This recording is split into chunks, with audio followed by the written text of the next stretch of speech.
আমরা এখন সাজেক যাওয়ার পথে বাগাইহাট আর্মি ক্যাম্পে অবস্থান করছি। এখানে আমাদের সাজেক যাওয়ার যে চাঁদের গাড়িগুলো এখানে সিরিয়াল করে রাখা হয়েছে। এখান থেকে আর্মিরা স্কোয়াড দিয়ে নিয়ে যাবে।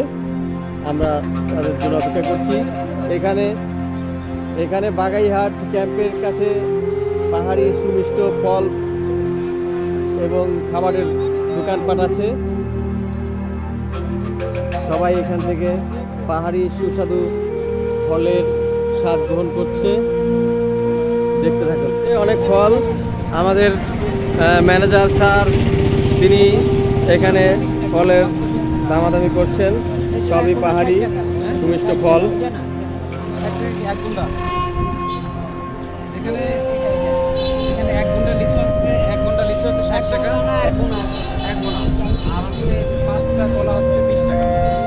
পাঁচটা কলা 20 টাকা, এক গোনা না, এক ঝোপা 50 টাকা লিচুর দাম।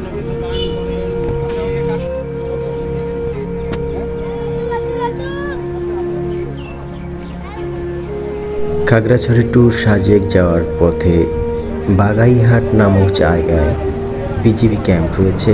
ক্যাম্প সংলগ্ন একটি মাঠ রয়েছে।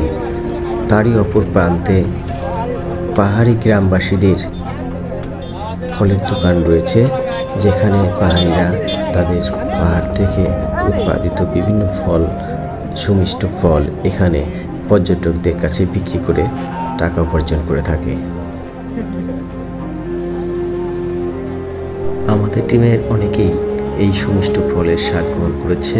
এর মধ্যে নতুন একটি ফল আমরা দেখতে পেয়েছিলাম, অনেক দোকান আছে। রক্তা নামে একটা ফল, যে ফলটা আসলেই খুব সুস্বাদু। আমরা সবাই টেস্ট করে দেখেছি।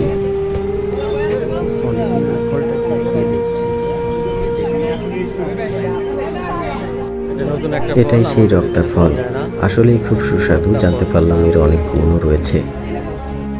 কেউ আবার আনারস খেয়েছে। পাহাড়ি আনারস অনেক মিষ্টি, যেটা আমাদের এখানে পাওয়া খুবই দুষ্কর। আনারসগুলো একদমই টাটকা, খুবই টাটকা। কেউ মন ভরে ডাব খাচ্ছে, কারণ ডাবের দাম যে খুবই কম এবং খুব সুস্বাদু মিষ্টি। দেখুন, একজন দোকানি ডাব বিক্রি করছে আর তামাক খাচ্ছে।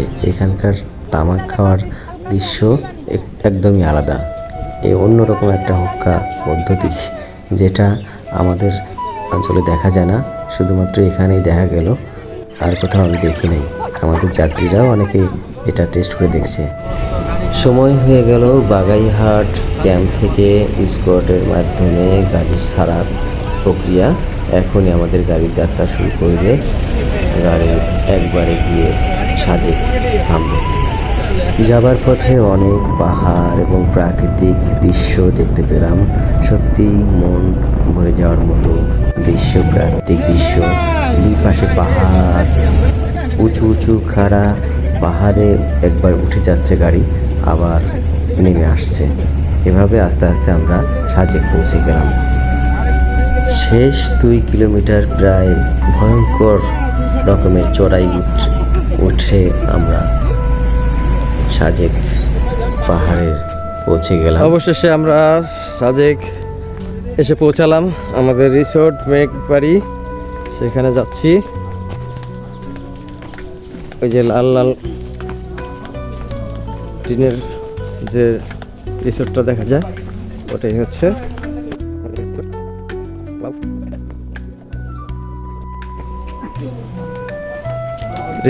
রিসেপশন থেকে আমাদের রুম বুঝে নিচ্ছে।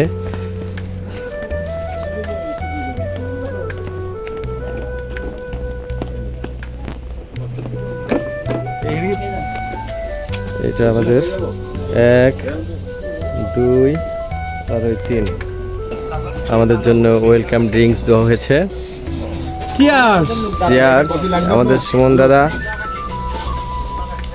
এই যে আমাদের লিটন দা, বস আছে এখানে, বস সবাই সবুজ গেঞ্জি পরা, সবুজ গেঞ্জি। সবুজ গেঞ্জি পরা কিনা চাই দেখেন। আমরা ড্রিঙ্কসটা খেয়েই রুমে চলে যাব। আমাদের বস এসে গেছে। ড্রিঙ্কস এই যে বস আমাদের বাকি আছে কি? এই শরবত বাকি আছে কি? এটা হচ্ছে আমাদের রুমে ঢুকে পড়লাম। এই যে দাদা, সুমন দাদা, রফিক ভাই,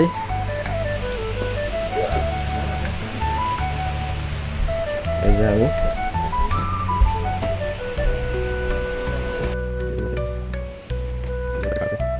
সুন্দর দৃশ্য।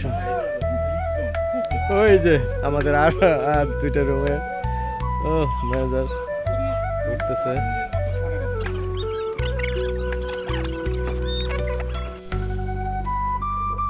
সবাই ফ্রেশ হয়ে গোসল করে তারপর আমরা বেরিয়ে পড়লাম দুপুরের খাবার খাওয়ার জন্য। দুপুরের খাবার জন্য আমরা এখানকার মন্টানা হোটেল নির্বাচন করেছিলাম, যেখানে আমরা খাবার উপভোগ করেছি, অনেক মজার খাবার। এখানে রাত্রে লাইভ কনসার্ট হয়, রাতে আপনাদেরকে কনসার্ট দেখাবো। আমরা এখানে দুপুরে খেয়েছিলাম সাদা ভাত সহ অন্যান্য ভর্তা দিয়ে, বাঁশের তরকারি দিয়ে ঝোল। এছাড়াও রাতে এখানে বাঁশ বিরিয়ানি হয়, বাঁশের বিরিয়ানি খাওয়া যায়, যেখানে একটা বাঁশের বিরিয়ানিতে 2 জন খাওয়া যায়, 700 টাকা দাম নেয়। আমরা খেয়েছিলাম এবং রাতে কনসার্ট উপভোগ করেছিলাম, আপনাদেরকেও আশা করি দেখাবো। এখানে বারবার আসলে পাহাড়ের দিকেই চোখ চলে যায়। এই সাজেক পাহাড়টা 2 ধারেই পাহাড়, মাঝখান দিয়ে একটা রাস্তা, সেই রাস্তার 2 পাশ দিয়েই হচ্ছে কিছু স্থাপনা, যেগুলো হচ্ছে হোটেল, রেস্তোরাঁ। এবং আমরা এখন উঠবো এই বিশাল পাহাড়ের উপর পাহাড়। এই যে ক্যামেরা অন হয়ে গেছে। হ্যাঁ, আমরা সবাই ভিডিও করতেছি। এখন উঠতেছি, এত দূর উঠবো। ভিডিও হচ্ছে? হ্যাঁ, এই যে কোথায় যাচ্ছে? আমরা যাচ্ছি হিমালয় পাহাড়ে। পাহাড়ের উপর পাহাড়, বিদিক পাহাড়। প্রিয় দর্শক, আপনারা দেখেন, আমরাও দেখতেছি। আর অপর ভাই সিঁড়িটা কি করে দিছিল? যত উপরে উঠছি, নিচের টিলাগুলো, নিচের ছোট ছোট পাহাড়গুলো আরও ছোট হয়ে যাচ্ছে। মনে হচ্ছে নিচের পাহাড়গুলো কুয়াশায় ঢেকে যাচ্ছে।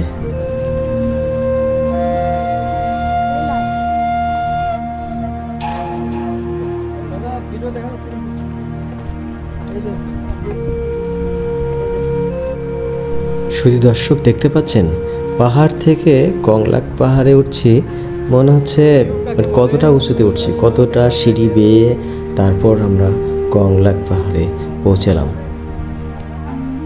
ব্যাপারটা বেশ রোমাঞ্চকর ছিল। একটা পাহাড় এত উঁচু, সেই পাহাড়ের উপর আর একটা পাহাড় আরও কত উঁচু, সেইগুলো খাড়া সিঁড়ি, তবুও যেন সিঁড়িটা শেষই হচ্ছে না। অবশেষে পৌঁছালাম কংলাক পাহাড়ে। এত উঁচুতে উঠে 2 পাশের দৃশ্যগুলো এত নয়নাভিরাম লাগছিল যে 2 চোখ ভরে দেখছিলাম। খুব ভালো লাগছিল, নয়ন জুড়িয়ে যাচ্ছিল। সর্বোচ্চ পাহাড়ে উঠে যে যার মতো চারিদিকে ছবি তোলায় ব্যস্ত ছিল এবং চোখ জুড়িয়ে দেখছিল। অনেক সৌন্দর্য উপভোগ করছিল। সবাই ভীষণ খুশিতে, আবেগে আপ্লুত। অনেক উপরে উঠেছে, সবাই যার যার মতো করে তাদের সুন্দর মুহূর্তের ছবিগুলো ক্যামেরা বন্দি করতে ব্যস্ত। মজার ব্যাপার হলো, এখানে এত উঁচুতে এখানেও স্থানীয় পাহাড়িদের বসবাস রয়েছে। আমরা খুবই অবাক হলাম যে এখানে যারা বসবাস করে তাদের কত কষ্ট হয় নিচে থেকে সমস্ত খাবার, সমস্ত কিছু নিয়ে এসে তারা এখানে বসবাস করছেন। আমরা যেখানে দাঁড়িয়ে আছি এর উপরে আর কোনো পাহাড় নেই। ওই সামান্য একটু পাহাড় ওইখানে দেখা যাচ্ছে, যেটা দেখতে পাচ্ছেন। এর উপরে আর কোনো কিছু পাহাড় আশেপাশে কোথাও নেই। এখানে একটা মেয়ে বাঁশের তৈরি মগের উপর নাম লিখে দিচ্ছে। এই মগগুলো পর্যটকদের কাছে বিক্রি করছে। এভাবে তারা ইনকাম করছে। অনেকেই এই সুদৃশ্য স্মৃতিস্বরূপ এই বাঁশের মগগুলো ক্রয় করে নিয়ে যাচ্ছে। আমাদের বসও নিলে, আমিও নিয়েছি, খুবই সুন্দর। এরপর আমরা কংলাক পাহাড় থেকে নেমে আস্তে আস্তে সাজেকের বিভিন্ন স্থান পরিদর্শন করলাম। এবার আমরা সাজেকের জিরো পয়েন্টে পৌঁছে গেলাম। জিরো পয়েন্ট থেকে আমরা জিরো পয়েন্টের কাছেই হচ্ছে হেলিপ্যাড, সাজেক হেলিপ্যাড, সেখানেও আমরা যাব এবং সব কিছুই খুব কাছাকাছি। এখানে একটা মসজিদও আছে, অনেক উঁচুতে একটা মসজিদ, সেটাও খুব কাছেই। Hello hi high high high শুধু দর্শক, আমরা ঘুরতে ঘুরতে অবশেষে হেলিপ্যাডে এসে পৌঁছে গেলাম। সাজেক হেলিপ্যাড।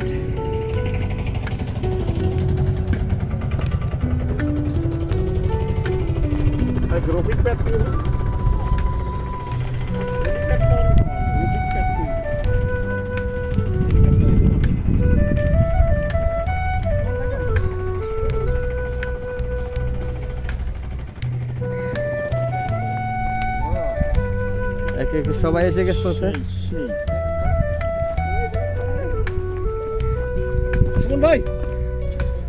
এই হেলিপ্যাডের এখানে দাঁড়িয়ে সাজেকের অনেকগুলো জায়গা এখান থেকেই দেখে নেওয়া যায়। এখান থেকে সাজেকের মসজিদটা দেখা যায় খুব কাছেই।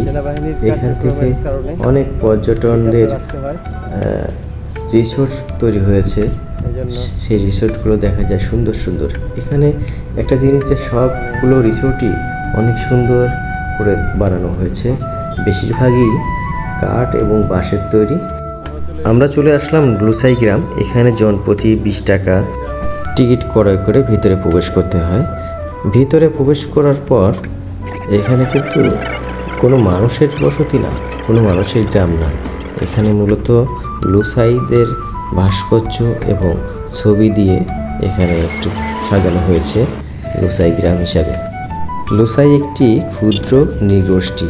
লুসাইদের জীবনযাত্রা, পোশাক, কৃষ্টি, কালচার এবং জীবনযাত্রা সাজেকের পর্যটকদের কাছে তুলে ধরার জন্যই এই লুসাই গ্রাম তৈরি করা হয়েছে। লুসাইরা উত্তর পূর্ব ভারত এবং মায়ানমারে বসবাস করে। তারা নিজেদের মঙ্গোলীয় জনগোষ্ঠীর বংশধর বলে পরিচয় দেয়। আমাদের টিমের সবাই এই লুসাই গ্রাম ঘুরে দেখেছে। আসলে ছোট্ট একটু জায়গা, সব জায়গায় ঘুরে দেখেছে সবাই। প্রিয় দর্শক, আপনারাও এসে ঘুরে দেখে যাবেন, ভালো লাগবে। এরপর আমরা লুসাই গ্রাম থেকে বের হয়ে চলে গেলাম I love Sajek. I love সাজেকে আমরা সবাই কিছুক্ষণ ছবি তুললাম নিজেদেরকে ফিরে দেখার জন্য। এরপর আস্তে আস্তে আমরা চলে আসলাম আমাদের রুমে এসে ফ্রেশ হয়ে আমরা বিশ্রাম নিলাম। বিশ্রাম নিয়ে আস্তে আস্তে সন্ধ্যা নেমে আসলো, রাত হয়ে গেল। রাতে আমাদের রুমটা আরও ঝলমল করছিল, আরও সৌন্দর্য ফুটে উঠেছিল। সুন্দর করে সাজানো গোছানো যে রুম, রাতের দৃশ্য, রাতে কেমন লাগে সব উপভোগ করতে থাকলাম আমরা। এরপর আমরা ফ্রেশ হয়ে আবার বেরিয়ে গেলাম রাতের খাবার খেতে। এখনই দেখাবো আপনাদেরকে রাতের খাবার খাওয়ার সময় যে লাইভ কনসার্ট হচ্ছে, সেটা উপভোগ করুন।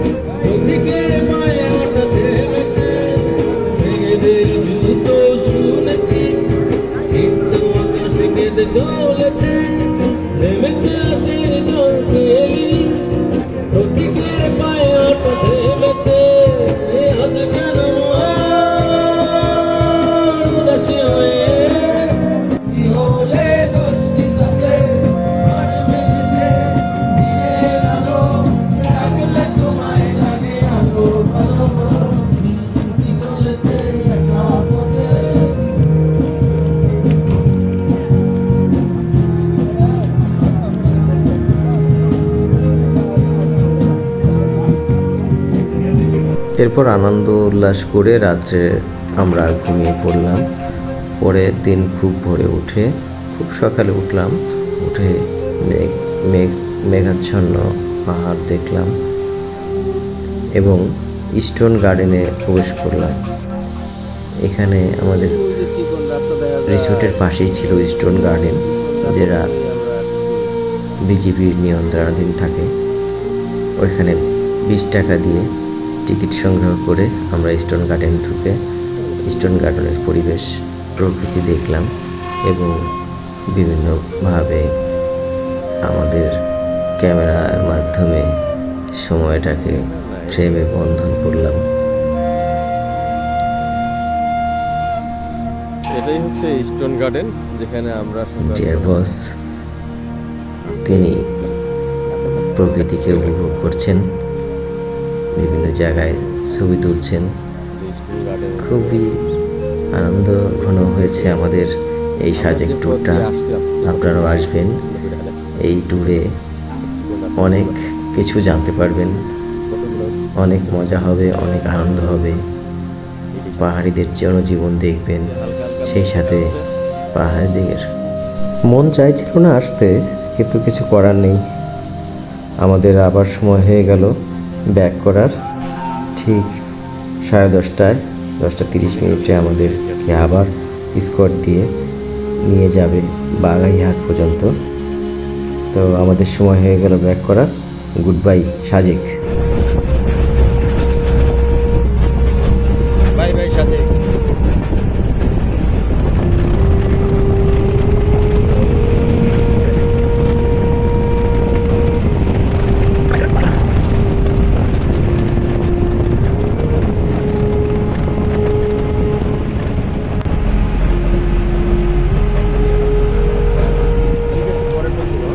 এইভাবে করে ওই যে দূরে দেখা যায়, ওই রাস্তা দিয়ে আমরা যাবো।